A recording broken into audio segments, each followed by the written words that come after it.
In the year 2247, humanity had reached farther than anyone once thought possible. Earth was no longer alone in the universe. After decades of exploration and technological leaps, humans joined the Galactic Council, a powerful group of advanced civilizations from across the stars. It was a moment of pride for everyone on Earth, but not everyone shared the same excitement. Daniel Carter, a calm and intelligent scientist, stood quietly inside the Starship Horizon as it moved through the vastness of space. He was chosen to represent Earth at the Council's annual summit, held this year on the distant planet Silos 9. With him was Laura Bennett, a sharp and determined military strategist who had earned her place through years of hard work and bravery. While Daniel preferred careful planning and diplomacy, Laura was quick to act, often relying on her instincts. Together, they made a strong team, though their personalities sometimes clashed. The journey to Silos 9 took days, giving them plenty of time to think about what awaited them. The Galactic Council was known for its strict rules and high expectations. Earth, as one of the newer members, still had much to prove. Daniel spent most of his time reviewing data and preparing reports to show Earth's progress. Laura, on the other hand, walked the ship's corridors, talking to the crew and keeping an eye on every detail. She trusted her gut feelings, and something about this trip didn't sit right with her.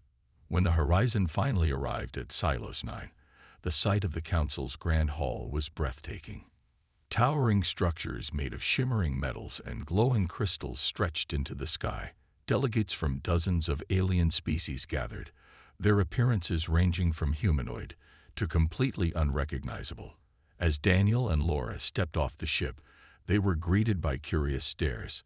Some aliens seemed welcoming, while others looked at them with suspicion. Inside the hall, the atmosphere grew tense. Whispers filled the air as council members discussed Earth's recent activities. Daniel noticed subtle hints of hostility directed toward their delegation. When the meeting began, the council leader, an imposing alien named Zoreth, addressed the room. His voice boomed as he spoke about Earth's rapid growth and its impact on the galaxy. "Your species consumes resources faster than any other," he said, his tone cold. "You pollute space lanes and develop dangerous technologies without regard for others." Daniel felt a knot tighten in his stomach. These accusations weren't entirely false. Earth had expanded quickly, but they were exaggerated and unfair. He raised his hand to speak, his voice steady despite the rising tension. "We have followed all interstellar laws," he said. "Our growth benefits not just us, but the entire galaxy." Laura watched silently, her eyes scanning the room. She noticed how some council members avoided looking at Earth's representatives, while others exchanged knowing glances. It was clear that this wasn't just a routine meeting. Something bigger was at play, and Laura intended to find out what it was. For now, she kept her thoughts to herself, focusing on the task ahead. Whatever challenges lay before them, she knew one thing for certain: Earth would not back down without a fight. As the summit continued, the accusations against Earth grew more intense. The Council presented data and reports that painted humanity as reckless and dangerous. They claimed Earth's mining operations were destroying entire asteroid belts, leaving behind debris that threatened other civilizations. They also accused humans of secretly building weapons capable of wiping out entire planets. Daniel listened carefully, his mind racing to find flaws in their arguments. He knew some of the claims were exaggerated, but the evidence seemed convincing, at least on the surface. Laura wasn't convinced. While Daniel focused on refuting the Council's points, she paid closer attention to the behavior of the delegates. She noticed how certain members exchanged quick glances or leaned in to whisper to one another when Earth was mentioned. Something about the way they acted felt off, like they were hiding something. Determined to uncover the truth, Laura began asking questions during breaks in the sessions. She approached neutral delegates, trying to gauge their opinions. Some were hesitant to speak, while others hinted at deeper issues within the Council itself. One evening, after another long day of heated discussions, Laura decided to investigate further. Using her access pass, she entered a restricted area of the Council's archives. The room was dimly lit, with rows of glowing panels displaying information. Ethan Cole, a young tech expert who had accompanied the delegation, joined her. Together, they searched for anything unusual, files that might explain why Earth was being targeted. After hours of digging, they stumbled upon encrypted documents labeled Krill Initiative. Ethan worked quickly to decrypt the files, his fingers flying across the screen. What they found shocked them both. The documents revealed a secret agreement between several council members and a rogue faction known as the Krill Dominion. This group sought to exploit Earth's resources and advanced technology, while framing humanity as the aggressor. It was a calculated plan to weaken Earth and take control of its assets without drawing suspicion from the rest of the galaxy. "This is worse than I thought," Laura muttered, her voice low. "They're not just accusing us. They're setting us up." She immediately shared the findings with Daniel, pulling him aside during a break in the summit. At first, he struggled to believe what she was saying. The idea that the Council would stoop to such tactics seemed unthinkable. But as Laura showed him the decrypted files, his expression hardened. "We need to act fast," he said, his calm demeanor replaced by urgency. "If we don't expose this, Earth will be condemned no matter what we do." The weight of the situation pressed down on them. They couldn't confront the Council directly. Not yet. Doing so would only give the conspirators time to cover their tracks. Instead, they needed proof that could not be ignored. Laura suggested gathering more evidence, including testimony from neutral delegates who might sympathize with Earth's plight. Daniel agreed, knowing they had little time to waste. Back in the main hall, tensions escalated even further. Zorath, the council leader, announced an ultimatum. Earth must dismantle its fleet, surrender control of its colonies, and allow constant monitoring, or face destruction. Gasps filled the room as the gravity of the demand sank in. Daniel clenched his fists but forced himself to remain composed. He stood up slowly, addressing the council with quiet determination. "You ask us to give up everything we've worked for," he said. "But know this, we will not bow to false accusations or unjust demands." His words earned scattered applause from a few sympathetic delegates, but most remained silent. Laura watched closely, her mind already planning their next move. Whatever happened next, one thing was clear. Earth's fight was far from over. The ultimatum from the Galactic Council hung heavy in the air as Daniel and Laura returned to Earth aboard the Horizon. The journey back was filled with silence, each lost in their own thoughts. The Council's demands were clear. Earth had to give up its fleet, hand over control of its colonies, and submit to constant surveillance, or face annihilation. It was a choice no one wanted to make, but time was running out. When they arrived, President Rachel Monroe called an emergency meeting.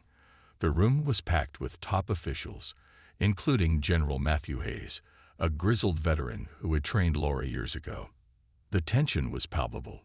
Some argued that Earth should comply with the Council's demands, believing it was the only way to avoid war. Others, like General Hayes, insisted on fighting back, even if the odds were against them. "We can't just roll over and let them walk all over us," Hayes said, his voice firm. "If we show weakness now, they'll never stop until Earth is nothing more than a memory." Laura nodded in agreement. She stepped forward, her expression serious. "There's another option," she said. "We infiltrate the Council's central command on Xylos 9. If we expose their conspiracy, we can turn neutral factions against them and rally support for Earth." The room fell silent as everyone considered her plan. It was risky, but it offered a glimmer of hope where none seemed to exist. President Monroe exchanged a glance with Daniel, who gave a small nod. "It's dangerous," he admitted, "but it's our best shot." With the decision made, Earth sprang into action. Factories worked day and night to produce advanced weapons and equipment. Engineers transformed civilian ships into war vessels, preparing for the battles ahead. Meanwhile, Daniel focused on diplomacy. He reached out to species like the aquatic Nereians and the nomadic Valens, hoping to gain allies. Though many were hesitant to side with Earth openly, some promised to help once the truth about the Council came to light. Laura spent her time training elite strike teams. She knew the mission to Xylos 9 would be perilous, and every detail mattered. Her team practiced combat drills, stealth maneuvers, and emergency protocols. Among those working closely with her was Ethan Cole, the tech expert who had helped uncover the Council's secret plans. Together, they devised strategies to bypass security systems and retrieve evidence. As preparations continued, Daniel couldn't shake the feeling of guilt. He had trusted the Council, believing they shared humanity's vision of peace and cooperation. Now he realized how naive he had been. Laura noticed his frustration and approached him one evening as he sat alone in the command center. "This isn't your fault," she said gently. "None of us saw this coming. What matters now is what we do next." Her words brought him some comfort, but the weight of responsibility still pressed down on him. They both knew the stakes were unimaginably high. If their plan failed, Earth would face destruction. But if they succeeded, they could rewrite the rules of the galaxy. Days turned into weeks, and finally, everything was ready. The fleet assembled in orbit, its ships gleaming under the light of the sun. Laura stood at the front of the briefing room, addressing the crew. "This isn't just about Earth," she said, her voice steady. "It's about standing up for what's right. We've been betrayed, but we won't go down without a fight." The room erupted in cheers, resolve burning in every eye. As the fleet launched toward Xylos 9, Daniel and Laura exchanged a look. There was fear in their expressions, but also determination. Whatever lay ahead, they were ready to face it together. Earth's fate rested in their hands, and they wouldn't let it slip away. The journey to Xylos 9 was anything but smooth. Laura's fleet encountered resistance almost immediately. As they approached the outer edges of Council-controlled space, patrol ships appeared, their weapons trained on the Earth vessels. The first skirmish broke out without warning. Laser fire lit up the darkness of space as both sides exchanged blows. Laura stood on the bridge of her flagship, her eyes glued to the view screen. She barked orders with precision, directing her ships to form defensive formations while returning fire. Despite their smaller numbers, Earth's forces held their ground. The retrofitted civilian ships proved surprisingly effective, their upgraded weapon systems catching the Council's patrols off guard. Still, the cost was high. Several ships were lost, and the crew mourned their fallen comrades. But there was no time to grieve. Pushing forward was the only option. As they drew closer to Xylos 9, Laura knew they couldn't keep fighting every patrol they encountered. She turned to Ethan Cole, who had been monitoring the enemy's movements. "We need a way to slip past them," she said. "Any ideas?" Ethan nodded, his fingers already flying across his console. "I can program some decoy drones to mimic our ship's signatures," he replied. "It should buy us enough time to reach the planet." Laura gave the order, and moments later, the drones were launched. The Council's forces took the bait, diverting their attention to the fake fleet. Meanwhile, Laura's ships activated stealth protocols, slipping through the chaos undetected. It was a risky move, but it worked. By the time the Council realized the ruse, Laura's team was already in position near Xylos 9. The next phase of the mission was even more dangerous. Laura and a small strike team boarded stealth shuttles, preparing to infiltrate the Council's headquarters. The building loomed ahead, its towering spires glowing faintly under the planet's dim light. Security was tight, with guards stationed at every entrance and surveillance drones patrolling the skies.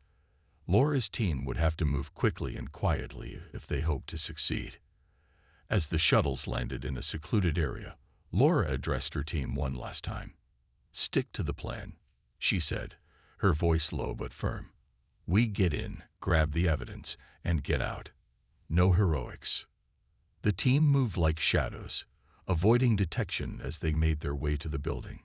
Inside, the corridors were eerily quiet, the hum of machinery echoing off the walls. Laura led the way, her weapon ready. They encountered a group of guards at one point, but Laura's quick reflexes allowed them to neutralize the threat without raising alarms. Ethan stayed close, his tablet scanning for the data they needed. "This way," he whispered, pointing down a narrow hallway. At the end was a secure door, guarded by biometric locks. Ethan knelt beside it, pulling out a device to bypass the system. His hands trembled slightly, but he didn't hesitate. After a tense moment, the door slid open with a soft hiss. Inside was a room filled with servers and monitors. This was the nerve center of the Council's operations. Ethan got to work, his fingers dancing across his tablet as he searched for the files that could expose the conspiracy. Laura kept watch, her heart pounding as she listened for any sign of trouble. "There," Ethan said finally, holding up his tablet. "I've got it. Everything we need to prove the Council's betrayal." Laura let out a breath she hadn't realized she was holding. "Good work," she said. "Now let's get out of here before they figure out what we're doing." But as they turned to leave, the sound of boots echoed in the hallway. Guards were coming. Laura tightened her grip on her weapon, her mind racing. They had the evidence. They just needed to survive long enough to use it. The sound of boots grew louder as the guards closed in. Laura glanced at Ethan, who was clutching the tablet with the stolen data. They had come too far to fail now. "Stay behind me," she whispered, raising her weapon. The team took positions on either side of the door, their movements silent and deliberate. When the guards entered, they were met with a burst of controlled gunfire. Laura's aim was precise, disabling two of them instantly. The others hesitated, giving the team enough time to act. Ethan used the distraction to activate a smoke grenade, filling the room with thick gray clouds. Chaos erupted as the guards fired blindly into the haze. Laura's team moved quickly, slipping past the confusion and deeper into the facility. The corridors were a maze, but Laura had memorized the layout during their planning. She led the way, her mind focused on one goal: reaching the extraction point. Behind them, alarms blared, and the sound of pursuit echoed through the halls. "They know we're here," Ethan said, his voice tense. "We need to move faster." Laura nodded, pushing herself harder. Her heart pounded as she rounded another corner, only to find a group of Council enforcers waiting for them. There was no time to retreat. Without hesitation, Laura charged forward, her combat training taking over. She dodged their attacks, countering with swift, calculated strikes. Her team followed her lead, working together to take down the enforcers. It was brutal and exhausting, but they couldn't afford to slow down. As they pressed on, Ethan noticed something alarming. "The data's encrypted again," he said, checking the tablet. "I'll need a few minutes to break it." "We don't have a few minutes," Laura replied sharply. She scanned their surroundings and spotted a nearby maintenance room. "In there. Hurry." Once inside, Laura barricaded the door while Ethan worked frantically to decrypt the files. Outside, the sound of footsteps grew closer. Someone pounded on the door, trying to force it open. Laura readied her weapon, her jaw clenched. If they got through, she would hold them off as long as possible. Finally, Ethan let out a relieved breath. "Got it," he said. "All the evidence is unlocked and ready to transmit." "Send it now," Laura ordered. Ethan connected the tablet to a portable transmitter, sending the incriminating files directly to Earth and broadcasting them across the galaxy. Within moments, the truth about the Council's conspiracy began to spread. Neutral factions that had once been silent started speaking out, condemning the Council's actions. Some even pledged support to Earth, outraged by the betrayal. But their victory came at a cost. The barricaded door gave way just as Ethan finished transmitting the data. Guards poured into the room, weapons raised. Laura and her team fought fiercely, but they were outnumbered. Just when it seemed like all hope was lost, a familiar voice crackled over their comms. "Hold on," Daniel said. "Help is coming." Moments later, reinforcements arrived in the form of Earth's stealth fighters. The small ships swooped in, firing on the Council forces and creating an opening for Laura's team to escape. They sprinted toward the extraction point, dodging enemy fire as explosions lit up the area. When they finally reached the shuttles, Laura didn't waste a second. She ushered her team aboard and gave the order to launch. As the shuttles ascended, Laura looked back at the Council's headquarters. Flames licked at its windows, and chaos reigned below. The mission had been a success, but she knew the fight was far from over. Still, a spark of hope burned within her.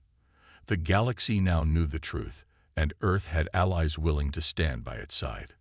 Back on the flagship, Laura collapsed into a seat, exhausted but determined. Ethan handed her the tablet, now displaying confirmation that the data had reached its destination. "It's done," he said softly. Laura nodded, a faint smile crossing her face. "For now," she replied. "But this is just the beginning." The evidence Laura and her team had uncovered sent shockwaves across the galaxy. News of the Council's betrayal spread quickly, reaching even the most distant corners of known space. Neutral factions that had once remained silent began to speak out, their voices united in outrage. Some openly condemned the Council's actions, while others offered resources and support to Earth. The tide was turning, but the fight was far from over. Back on Earth, Daniel worked tirelessly to rally these newfound allies. He traveled between planets and space stations, meeting with leaders who were willing to listen. His calm demeanor and logical arguments helped sway many to Earth's side. "We didn't ask for this fight," he told them during one such meeting. "But we will not stand by and let injustice go unchallenged." His words resonated, earning Earth pledges of aid from several key species. Meanwhile, the Galactic Council scrambled to contain the fallout. Zoreth, the Council leader, appeared on broadcasts across the galaxy, attempting to downplay the accusations. "These so-called revelations are fabrications," he declared, his voice laced with anger. "Earth seeks to divide us with lies." But his words rang hollow to many. The proof Laura's team had gathered was too damning to ignore. Despite the growing support for Earth, the Council refused to back down. They doubled down on their ultimatum, threatening immediate retaliation if Earth did not comply. Their flagship, the Invincible, loomed as a symbol of their determination. A massive warship bristling with weapons capable of leveling entire cities. It moved into position near Earth's orbit, flanked by dozens of smaller vessels. The message was clear: surrender or face annihilation. Laura stood on the bridge of her flagship, watching the Invincible approach through the viewscreen. Her hands gripped the railing tightly, her mind racing. She knew they couldn't win a direct confrontation. Not yet. But she also knew they couldn't give up. "We need to disable their shields," she said, turning to Ethan. "If we can do that, our weapons might have a chance." Ethan nodded, already working on a solution. He had been developing a virus designed to infiltrate the Council's systems, and now was the time to use it. "I'll need someone to get close enough to plant it," he explained. "Once inside, the virus will spread and shut down their defenses." Laura volunteered without hesitation. "I'll lead the mission," she said firmly. Daniel tried to argue, pointing out how dangerous it would be, but Laura wouldn't budge. "It has to be me," she insisted. "I know what's at stake." The plan was risky, but there was no other choice. A small team boarded stealth shuttles, slipping past the Council's fleet under cover of darkness. Their target was the Invincible's engineering bay, where the ship's core systems were located. Getting there would require precision and luck. As they approached the massive vessel, Laura felt a knot tighten in her stomach. This was it, the moment everything hinged on. If they failed, Earth would fall. But if they succeeded, they might just have a fighting chance. The shuttles docked silently, and Laura led her team onto the Invincible. The corridors were eerily quiet, the hum of machinery echoing around them. Every step felt like walking into a trap. When they reached the engineering bay, Ethan activated the virus, his fingers flying across his tablet. "It's uploading," he whispered. "Just a few more seconds." Suddenly, alarms blared, and red lights flashed overhead. Guards rushed toward them, weapons drawn. Laura turned to face the threat, her weapon raised. "Finish it," she told Ethan, her voice steady despite the chaos. Ethan worked faster, sweat dripping down his face. Finally, the screen blinked green. "It's done," he said. Laura nodded, her heart pounding. "Let's move." They fought their way back to the shuttles, every second feeling like an eternity. Behind them, the Invincible's systems began to fail. Its shields flickered and died, leaving it vulnerable. Laura allowed herself a brief moment of relief as they escaped, but she knew the battle was far from over. The Invincible's shields were down, and Earth's forces seized the opportunity. Laura's team had barely made it back to their flagship when the order came from General Hayes. Attack. The fleet surged forward, weapons blazing as they targeted the Council's flagship. Laser fire lit up the darkness of space, turning the battlefield into a chaotic storm of light and destruction. On the bridge of her ship, Laura watched the fight unfold with a mix of pride and tension. Her plan had worked so far, but the battle was far from over. The Invincible was massive, its hull reinforced with layers of armor that could withstand heavy damage. Even without shields, it would take everything Earth's fleet had to bring it down. "Focus all firepower on their engines," she ordered. "If we can disable them, they'll be sitting ducks." The crew followed her command, coordinating their attacks with precision. Explosions rocked the Invincible as Earth's ships concentrated their fire on its rear section. The enemy retaliated fiercely, launching waves of fighters to harass the fleet. Laura's heart raced as she saw one of her ships take a direct hit, flames erupting from its side. "We're losing ships out there," someone shouted. "We can't keep this up forever." But Laura refused to give in. She turned to Ethan, who was monitoring the situation from his station. "What's the status of their core systems?" she asked. Ethan scanned his tablet, his eyes narrowing. "Their main reactor is destabilizing," he said. "If we hit it now, it could take out the entire ship." Laura hesitated for only a moment before making her decision. "Target the reactor," she ordered. "All ships, focus your fire on their core." The fleet adjusted its aim, pouring everything they had into the Invincible's weakened hull. Inside the Council's flagship, Admiral Victor Rask, the ruthless leader of the Armada, realized what was happening. He barked orders to his crew, trying to stabilize the reactor, but it was too late. The damage had been done. As Earth's fleet unleashed its final barrage, the Invincible erupted in a blinding explosion. The shockwave rippled through space, sending debris flying in all directions. For a moment, the battlefield fell silent as both sides absorbed what had just happened. The Council's most powerful weapon was gone. Back on Earth, Daniel watched the live feed of the battle, his hands clenched tightly. When the Invincible exploded, relief washed over him. But it was short-lived. The Council's remaining ships regrouped, preparing for another assault. "This isn't over yet," he muttered under his breath. He turned his attention to the diplomatic front, reaching out to neutral factions once more. With the Council's betrayal exposed and their flagship destroyed, many species were reconsidering their allegiance. Some openly defected, joining Earth's cause. Others provided supplies and reinforcements, bolstering humanity's dwindling resources. Daniel worked tirelessly, ensuring these new allies felt valued and heard. Meanwhile, Laura prepared for the next phase of the fight. The Council's forces still outnumbered them, but morale among her crew was higher than ever. They had taken down the Invincible, a feat no one thought possible. Now, they were ready to push forward. "We've shown them we can win," Laura said during a briefing. "Let's finish this." The battle raged on, but the tide had shifted. Earth's forces fought with renewed determination, knowing they had the galaxy's support behind them. Laura led her team into the thick of the fight, her courage inspiring those around her. Every shot fired, every maneuver executed, brought them closer to victory. Finally, after hours of relentless combat, the Council's forces began to retreat. Their ships pulled back, leaving the battlefield littered with wreckage.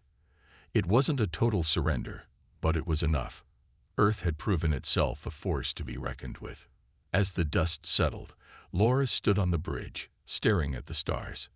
The cost of victory weighed heavily on her, but she knew it was worth it. Humanity had stood up to the greatest powers in the galaxy, and won. The Council's retreat marked the end of the battle, but not the end of the story. Earth had won a hard-fought victory, but the galaxy was still in turmoil. The betrayal of the Galactic Council had shaken the trust of countless species, leaving many questioning the future of interstellar cooperation. It was clear that things could not go back to the way they were. Daniel Carter stood before representatives from neutral factions and former allies of the Council, addressing them in a grand assembly held aboard Earth's orbital station. His voice was calm but firm as he spoke about the need for change. "What happened here shows us that power cannot be left unchecked," he said. "The Council failed because it valued control over fairness. We must do better." His words resonated with those who had witnessed the corruption firsthand. Many agreed that the Council needed to be reformed, its members held accountable for their actions. Delegates worked together to draft new rules, ensuring no single faction could dominate the galaxy again. Earth, once seen as an outsider, earned a respected place at the table. Its bravery and determination had inspired others to demand justice and equality. Laura Bennett returned to Earth after the battle, her body weary, but her spirit unbroken. She walked through the streets of the capital city, watching as people celebrated the victory. Flags waved, music played, and children ran around holding handmade signs that read "Earth Strong." For the first time in weeks, she allowed herself to smile. Humanity had faced its darkest hour and emerged stronger than ever. But Laura knew the scars of war would linger. Memorials were built for those who had lost their lives, soldiers, engineers, and civilians alike. Their sacrifices reminded everyone of the price of freedom. During one ceremony, Laura stood beside President Rachel Monroe, listening as names were read aloud. Tears filled her eyes, but she didn't look away. She owed it to them to remember. Back at the Horizons Command Center, Daniel reflected on everything that had happened. He thought about the choices they'd made, the risks they'd taken, and the lives they'd saved. Trust was fragile, he realized, but unity could overcome even the deepest divides. As he gazed at the stars on the view screen, he felt a renewed sense of purpose. Earth's journey was just beginning. Laura joined him later, carrying 2 cups of coffee. She handed one to Daniel and leaned against the console, staring out at the endless expanse of space. "Do you think we'll ever really have peace?" she asked quietly. Daniel took a sip of his coffee before answering. "Probably not anytime soon," he admitted. "But we've proven that standing together makes us stronger. That's a start." They stood there in silence for a while, letting the moment sink in. Despite everything they'd been through, the battles, the losses, the betrayals, they still believed in the possibility of a better future, and that belief was enough to keep them moving forward. In the months that followed, Earth rebuilt and expanded its influence. Factories hummed with activity, producing goods for trade with allied species. Scientists collaborated with alien researchers, sharing knowledge and ideas. Diplomats like Daniel traveled across the galaxy, forging bonds based on mutual respect rather than fear or greed. For Laura, life slowly returned to normal, or as normal as it could be after such an experience. She continued to serve as a military strategist, but also found time to mentor young recruits, teaching them the importance of teamwork and resilience. Her bond with Ethan grew stronger, their shared experiences creating a friendship neither had expected. As Earth looked to the stars, its people carried the lessons of the past with them. They knew challenges lay ahead, but they faced them with hope and determination. Humanity had earned its place among the stars, not by bending to oppression, but by standing up for what was right. For Daniel, Laura, and everyone else, this wasn't the end. It was a new beginning.